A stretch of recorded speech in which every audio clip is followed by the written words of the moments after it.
Christmas Mystery by Justin Goddard. First half of the first chapter, aka the day before December the 1st. Dusk was falling. The lights were on in the Christmas streets, and thick snowflakes danced between the lamps. The streets were crowded with people. Among all these busy people were Papa and Joachim.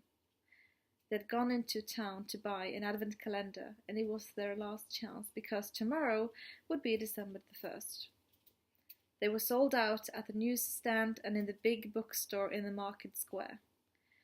Joachim tugged Papa's hand hard and pointed to a tiny shop window. An advent calendar in bright colours was leaning against a pile of books. "There!" he said. Papa turned back. "Saved!" They went into the tiny bookshop. Joachim thought it looked a little old and worn out. There were shelves from floor to ceiling along all the walls, and on all the shelves books were tightly packed. Almost no two were alike. A large pile of advent calendars lay on the counter. There were two kinds. One had a picture of Santa Claus with a sled and reindeer, and the other had a picture of a barn with a tiny Christmas elf, Anissa, eating porridge out of a big bowl. Papa held up the two calendars. "There are chocolates behind the doors in this one," he said, "but of course your dentist wouldn't like that very much. The other has small plastic figures." Joachim examined the two calendars. He didn't know which one he wanted. "It was different when I was a boy," said Papa. "What do you mean?" "Then there was only a tiny picture behind each door, one for each day. We were so excited every morning. We used to try to guess what the picture would be. Then we opened the door. Well, we opened it, you see. It was like opening the door to a different world." Joachim had noticed something. He pointed to a wall of books. "There's an advent calendar over there too." He ran over to get it and held it up to show Papa. It had a picture of Joseph and Mary bending over the baby Jesus in the manger. 3 wise men from the east were kneeling in the background. Outside the stable were the shepherds with their sheep and angels floating down from the sky. One of them was blowing a trumpet. The calendar's colours were faded, as if it had been lying in the sun all summer, but the picture was so beautiful that Joachim almost felt a little sorry for it. "I want this one," he said. Papa smiled. "You know, I don't think this one's for sale. I think it must be very old, maybe as old as I am." Joachim wouldn't give up. "None of the doors are open." "But it's only here for decoration." Joachim hadn't taken his eyes off the calendar. "I want it," he repeated. "I want the one that's like none of the others."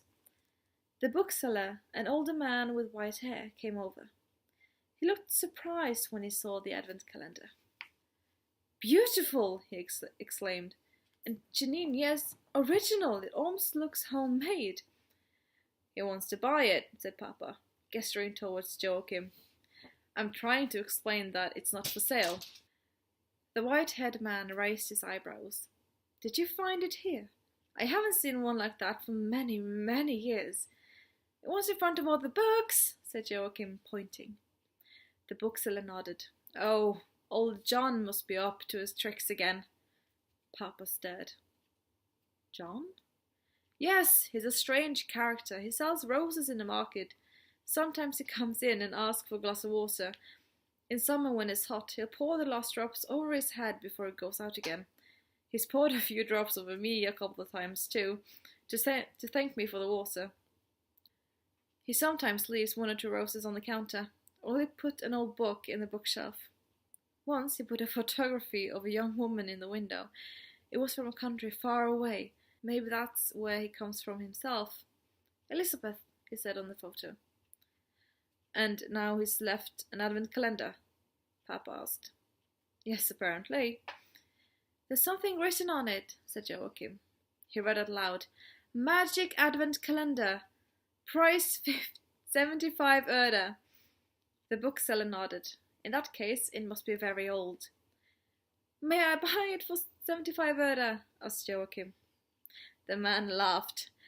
I think you should have it for nothing. You'll see, old John had you in mind. Thank you, thank you, thank you, said Joachim. He was already on his way out of the bookshop.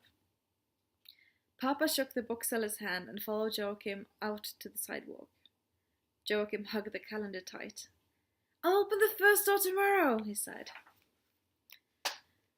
Joachim woke up many times that night. He thought about the white-haired bookseller and about John with his roses at the market. He went to the bathroom and drank water from the tap. He remembered that John had poured water over his head. Most of all, he thought about the magic advent calendar, which was as old as Papa, and yet nobody had opened any of the doors. Before he went to bed, he found all the doors, from 1 to 24. The 24th was, of course, Christmas Eve, and that door was 4 times bigger than the others. It covered almost the entire manger in the stable. Where had the advent calendar been for over 40 years? And what would happen when he opened the first door in a little while? He and Papa had hung the calendar on a hook above his bed.